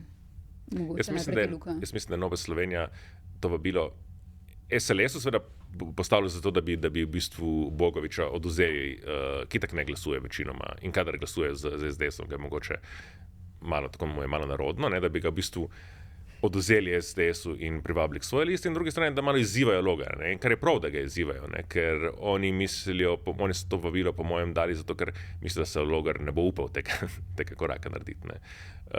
Iti v konkurenco SDS-u, ker to bi pomenilo pač prelom, ne. Se to nima statutih SDS-a, kar je povsem pravilno, tako piše, da pač njihov član ne sme brez odobritve stranke kandidirati na drugih listah, ne. In tako da mislim, da to je bila neka žogica, ki je bila vržena, jaz mislim, da je v redu. Če Nova Slovenija pač je vzela resno, kar je napovedala pred meseci, da ne bo šla več v koalicijo, ki bo vodil Janez Janša, to pač implicira, ker Janez Janša še vedno trdno v predsednik te stranke, da pač ima neko alternativno strategijo, da hoče graditi neko drugačno desnico in zdaj pač vrže žogo Anžetu Logarju. Ali si ti z nami, ne? Se pravi, ali tudi ti hočeš graditi neko drugačen tip desnice, ali hočeš še vedno biti na teh dveh stolih. Ne? Mi zdaj bomo videli, kako bo Logar odgovoril. Ne? Tadej? Zdaj, ko sem prebral to novico, sem se najprej tako, ko sem začel, da tako rečem, ko so me spomnili, da bodo evropske volitve in da se bodo volili poslanci slovenskega v Evropskem parlamentu, da bo to neki veliki signal, neke pomembne stvari, se res sam tako, spomnil sem se koliko to ni nič. Mislim, koliko je to brez veze. Mislim, koliko reči, koliko pozabimo vmes. Koliko je, kako to... Ja, včasih ne. Zadnje volitve so bile take, ker je... Ampak ne napovedujejo trend. Spomne samo o tem, spomnite na to, da so res v funkciji tega priprave na to, pač češ, zdaj, če bomo tukaj pokazali, pa zvolili, pa kako gremo skupaj, ne, da bomo dobili poslance, zato da bomo lahko, kaj pa vem, mislim. Ne, če sem v Tino Gaber ne investiran, sem v tole še toliko manj. No, tako bom rekel, res ne morem, težko razložim, koliko ne zanima me. Bom še enkrat, mislim, da sem to že rekel kdaj. Rečeš kdaj? Matej Tonin in Anže Logar morata v isto stranko. Ni prostora za dve različni stranki. Ona dva, mislim, zato je najbrž ta vtis, da mi je nesmiselno, absurdno, seveda morata biti v isto stranko. To je tako, na ravni prezentacije, to je ena stranka. In vključno z Aljo Brglez naj gre zraven, naj se izpostavijo. Ne. Jaz mislim, da se tega zaveda Tonin bolj kot Logar, ne? In da za to gre. Ne? Se pravi, Logar poskuša neko tretjo pot med NSI-jem in SDS-om, ki ne obstaja. Ja, no, sej mislim, to ni pa, ne, seveda, zdaj, da tako rekel. To ni pa vera v taki platformi, seveda, oni imajo denar, oni so stranka in oni bi prevladali, ne, Ja, oni diktirali dobro, tempo. po drugi strani ne lahko rečemo, ja, zdaj, kdo se na koga zdaj šlepa je vprašanje. Ne? Mislim, na eni strani, valjda bi rekel, da potencial neke platforme sodelovanja je večji od NSI-ja. Mislim, izpade lahko iz enega pogleda, da rekel, nekdo, ki je brez moči, tipa NSI, Matej Tonin, hoče večjega nagovarjati, pridruži se mi. Ja, ampak ni tako, meni, ne? Ja, na drugi strani je lahko čisto obratno. Sam, tako, jaz ne vem, no, mislim, dajte se že. Kako se reče? Dajte se zmeniti, okay. Ja, dajte se že zmeniti. Pejte ven, ja, get a room. Ja, to. Nekdanji predsednik Pahor. Ja, če smem še jaz. Ja. No, pa on naj gre še zraven. No, čakaj, pridemo zdaj. Glede evropskih volitev, marsikdaj, začenši s temi prvimi, ki so bili 2004, so bile evropske volitve znanilke kasnejših trendov. Ne? Ni zdaj to, kako bi rekel, je visoka korelacija, bomo rekli, ni zdaj vedno, ni vedno tako. Ne? Ampak spomnim se, da 2004 je bil to prvi znak, dokaj nepričakovan, da je v dolgoletni vladavini LDS odklenkalo. Tam je, če se ne motim, na drugem ali na tretjem mestu celo se znašla LDS in to je se izkazalo, čeprav potem še tisto leto je izgledalo, da ne bo tako, ampak je se pokazalo, da je to bil začetek nekega trenda. In tudi potem te rezultati takrat 2014 so kazali na neko stagnacijo SDS-a, ki se je potem potrdila na volitvah. Se pravi, dejansko niso tako nepomembne. Ne? Niso tako nepomembne, predvsem pa so pomembne seveda zdaj, ker so edine, ki nas čaka do volitev, ki se vse bolj kaže kot redne. Ne? Drugih ni. Ne? In tukaj, če se kaj lahko zgodi, ne? Se lahko zgodi tukaj. Ne? To je prvi element. Drugi element je pa, da seveda da evropske volitve same, ne? So vsakega mandata pomembnejše. Ker zdaj je Evropska unija, ne, toliko je bilo govora o geopolitični Evropski uniji in vse tisti šov, ki so ga naredili, ki nam je presedel, ki so ga naredili za prejšnjo volitev z vsemi špicami kandidati.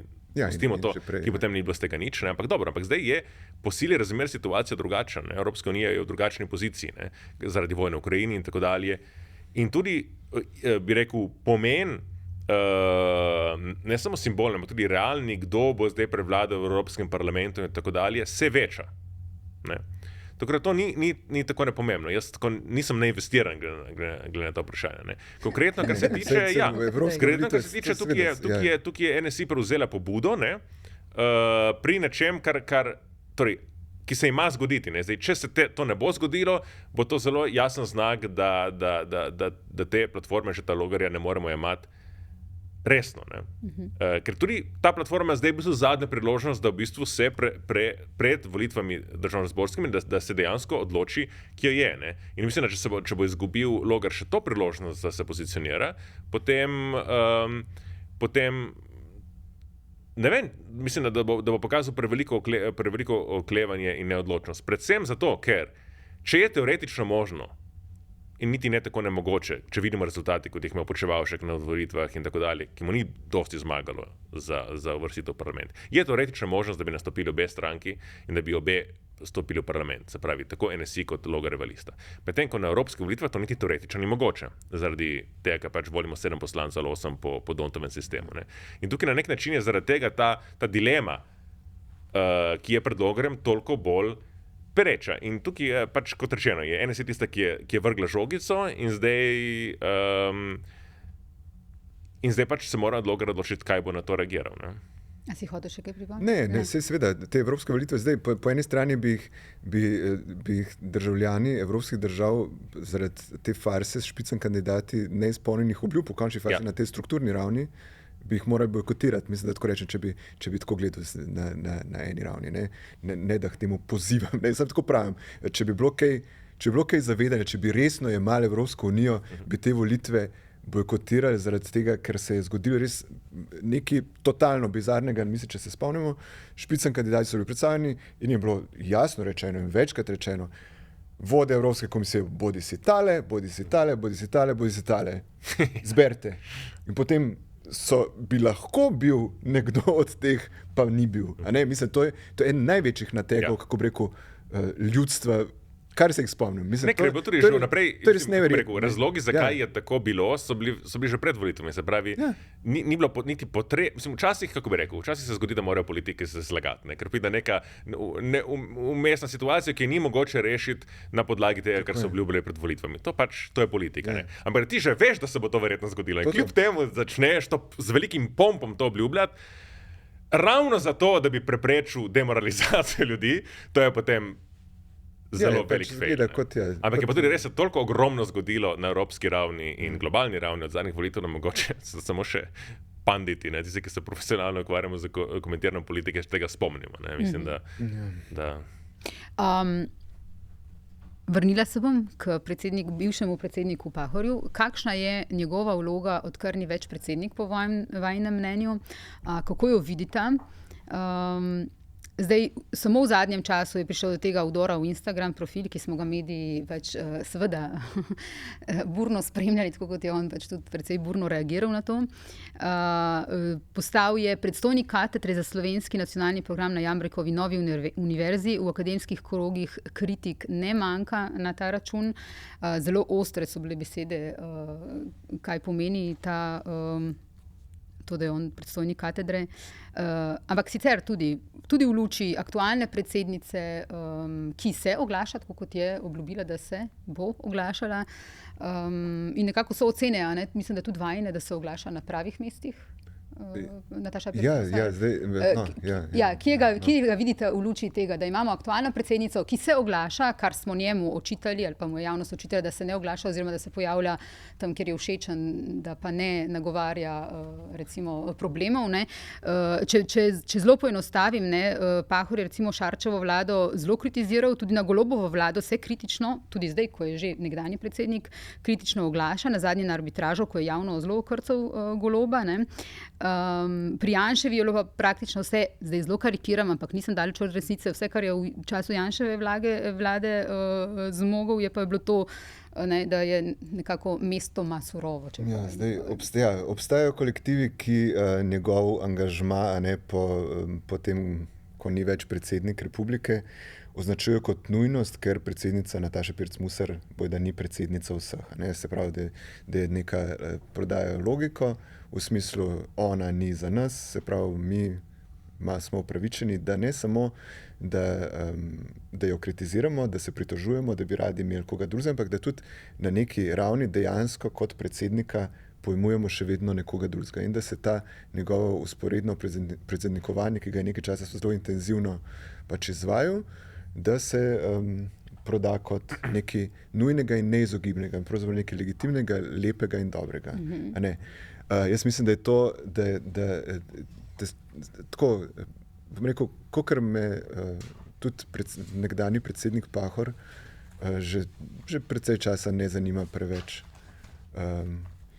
Pa moram reči, da je ta njegova nezmožnost, da bi nekako spodobno se malo umaknil za nekaj časa, ker mislim, da enostavno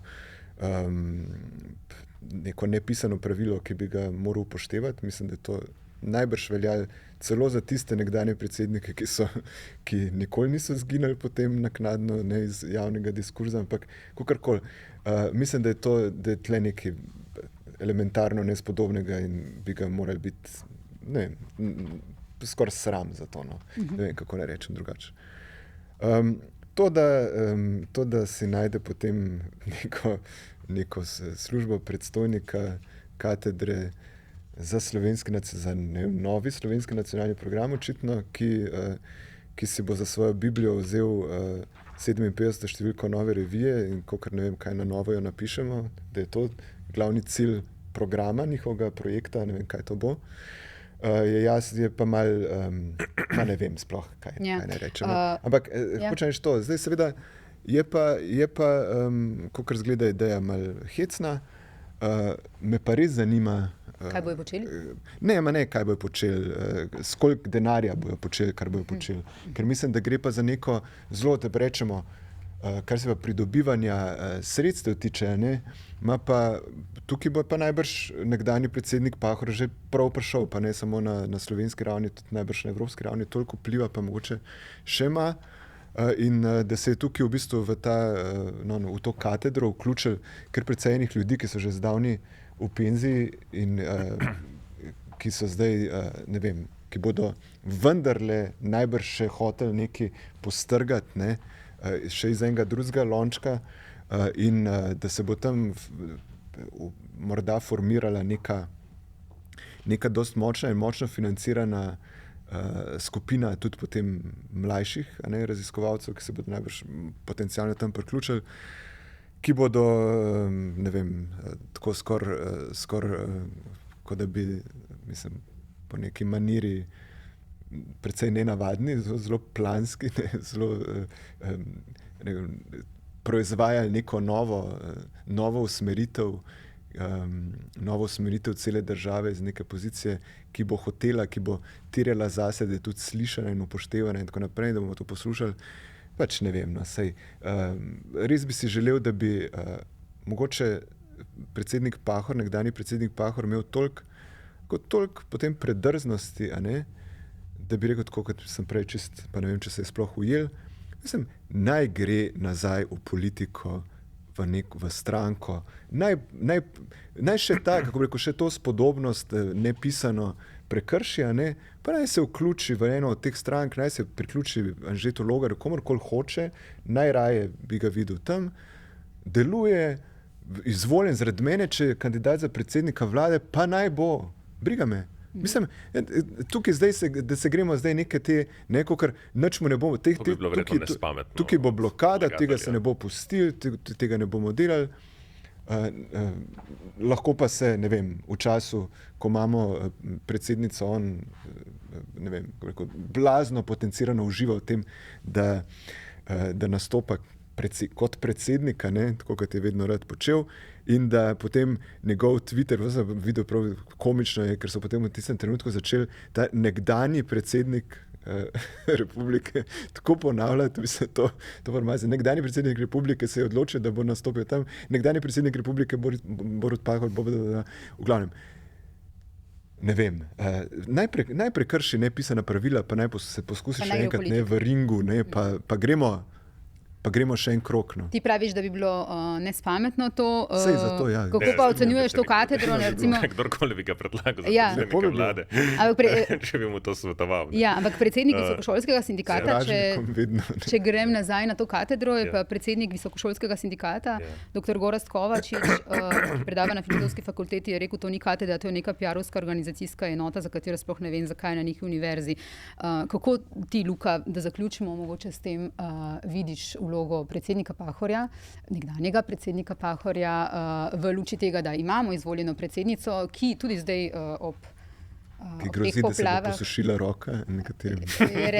Je rekla, da je zagrozila.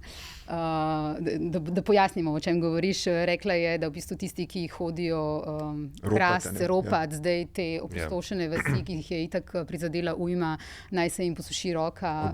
Obe roki in kaj še? Še nekaj. Ja. Še nekaj, kar ne smemo menjati. Skratka, ja, in hotela sem reči, da je ob tej ujmi tudi poudarila, mislim, da po tej seji Sveta za nacionalno varnost, da je predsednica vseh. Kako vidiš torej vlogo? Jaz mislim, da jaz sem za Pahorja že takrat, ko je bil izvoljen, pa sem volil zanj. Prvič sem rekel, da je to najboljši slovenski baročni pridigar, kar jih imamo po Janezu Svetokriškemu. In se mi zdi, da sedanja predsednica je pa bolj na tej protestantski pridigar, protestantskem pridigarstvu ima bolj ustreza to, Trubar bolj kot Janez Svetokriški, ampak podoben pridigarski slog. Zdaj nekoliko bolj resno. Jaz sem že nekajkrat napisal kolumno, v katerem sem se zavzemal, to je moj, kako bi rekel, nekaj, kar poskušam lansirati, da bi mi, jaz sem velik zagovornik tega, da bi mi imeli pravi drugi dom, da bi iz te spake, ki je državni svet, ki je zelo neposrečno bila rojena in se je zelo neposrečno razvila, in meni nek pravi drugi dom, ker mislim, da je koncentracija oblasti v vsakokratni večini v državnem zboru prevelika. In obstaja cele vrste možnosti, kjer bi lahko v bistvu drugi dom deloval kot ček glede imenovanj, zlasti gre stvari, kjer ni potreba, da parlamentarna večina, ker je potreba po eni strani, da obstaja demokratični konsens glede odločitev, ni pa sploh nujno, da o tem odloča trenutna večina. To so zlasti imenovanja na nadzorne funkcije in sodišča in tako dalje. V Italiji, denimo, vsi nekdanji predsedniki republike avtomatično postanejo dosmrtni senatorji. Dejansko bi na to vprašanje, kaj mi storimo za nekdanjimi predsedniki republike, dalo se razrešiti, če bi reformirani državni svet in bi potem vsi nekdanji predsedniki, če bi želeli seveda, ne, če bi se odločili, da aktivirajo to svojo funkcijo, to podobno kot je v Italiji, lahko potem bili člani državnega sveta. Ne. In dejansko bi se tam lahko politično udejstvovali v nekem forumu, ki je primeren za to. Se pravi, resnično potem svet modrcev, se pravi nek zgornji dom, ki potem bi mogla biti tudi volilni sistem tak, da bi omogočil dobro reprezentacijo in tako dalje. Ne. Zdaj, dokler tega nimamo, so vsi nekdanji predsedniki nekako v limbu, kaj što delati, kaj počnejo. In doslej so se vsi še odločili, da oni prav v penzijo ne bi šli. In nedavno smo polemizirali glede Kučanovih izjav, malo smo tudi pozabili, da je nekdanji premier Turk, bom rekel malo tako ostro, ampak ne resnično, da je nekaj časa in ravno v obdobju zatiranja hongkonških protestov deloval kot, zdaj ne vem, če plačani ali prostovoljni lobist Ljudske republike Kitajske. Zdaj opravlja neko podobno vlogo glede Rusije, se pravi, ne vem, če je to je mogoče manj opazno v javnosti, ker mogoče niti napačno, ni pa toliko bolj plemenito. Konkretno glede Pahojevega gostovanja, težko je meni gledati ljudi, ki ne znajo ugotoviti, da pač prvič, ki imajo samo eno kariero v življenju, ki so od mladosti dali samo v politike, ne poznajo česa drugega od politike in nimajo kam se vrniti. Mislim, da to ni zdravo ne za nje, ne za ljudi okoli njih, ki se ne znajo vzeti zasluženega počitka. Zdaj, če se hočeš naprej udejstvovati v javnosti, kot rečeno, mogoče bi lahko imeli inštitucijo, ki je bila primerna za to. Glede tega, kar si je zbral, ne vem, meni se je to že spet, če se konkretno na tvoje vprašanje, če se vrnem in bom odgovoril. To, kar so ustanovili, se mi zdi bolj kot neka izobraževalna visokošolska funkcija, je to primerno za nek think tank. Ne? In ne vem, zakaj je kot univerzitetni program in ne think tank. Ne? To je prvo vprašanje. Mislim, mogoče, da vem. Ker lažje pač. Ja, točno tako, ne? Ampak mislim, da to se mi zdi, da bi bilo dosti bolj primerno, če bi bilo v forumu, dosti bolj transparenten, dosti bolj primerno, no? Da bi bilo v forumu, da bi bilo v obliki think tanka. To je prvo. Drugič pa, če visokošolska institucija privede nekdanjega politika, bi rekel, ga vključi v svoj sistem, vse to tudi CEU, ne? Rektor je bil ta Ignjatev, ki je bil nekoč predsednik kanadske liberalne stranke. Ne? Ampak potem ni primerno, da nekdo, ki nikoli ni akademsko deloval, ki ni nikoli znanstveno deloval, ki nima afinitete tudi do tega, potem kot predstojnik neke katedre. Lahko se ga vključi na druge načine, lahko se ga vključi v nek odbor, katerega naloga je ravno to, da skrbi da išče pač zasebne financerje, ne? Da je lahko neke vrste častni rektor ali kaj takega. Skratka, meni formalno se tukaj stvar zdi čudna. Glede na to, da je to neka inštitucija, ki pač ne bi se zgodovala po zahodnih modelih, to ni, kako deluje na zahodu situacija. Ne. Tako da mislim, da je bilo to nerodno izvedeno, prilagojeno stanjem v Sloveniji, ki pa niso idealna. Ne. Tako da jaz bi bil raje videl, da bi našli za neko drugo mesto, če mislijo, da je tukaj primeren, bori se v obliki think tanka, bori se v obliko nekega drugega odbora, ne tako izrazito znotraj nekega, kar bi moglo vendar biti izobraževalna ali pa raziskovalna platforma. Še eno pa mislim, da sploh ne bi bilo napačno, če bi Slovenija imela zgornji dom in da bi mesto za bivše predsednike bili tam in da bi potem še naprej, če bi hoteli, nosili in se oglašali v tem dokaj kanaliziranem inštitutu, kot velja recimo v Italiji, kjer deluje odlično. Vedno je, seveda, pač vsak bi si želel, da bi obstajala pač Ja, institucija, ki bi rekel, ljudi, ki se ne znajo znajti drugače, mislim, v tem smislu se jim dal nekaj. Ne vem, na nek način so to vsi sistemi vedno izumljali, vedno so imeli, pač, ne, postavim te tja zato, da modruješ, pa da te jaz ne poslušam. No, mislim, to, ne. Ampak zato pa pravim, ne, mislim, če pa tega ni, ne, pa pač zato sem rekel, mislim, rešitev, ta bi bila idealna, mislim, praktična pa bi bila najboljša ta, da se odprtih rok, z odprtimi kartami počne to, kar se na nek način bo počela. Ne? Mislim, se že nekaj časa to počne, tako da ne vem, glej. Hvala lepa obema za vajine odgovore oziroma razmišljanja. Hvala tudi gledalkam in gledalcem, poslušalcem in poslušalkam. Ko bo dan solidarnosti prišel, vas nekako pozivam, da premislite, kako lahko pomagate, glede na to, da je to dela prost dan. Oblike pomoči so različne, razmislite vsak pri sebi, kako lahko pomagate in ste solidarni.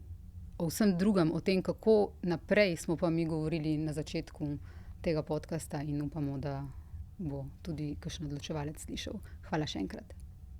Mislim, da bi to lahko bil del slovenskega nacionalnega programa, ki se izvaja na novi katedri. Tako da recimo, če bodo to upoštevali, potem imajo nek smisel. Okay. Hvala.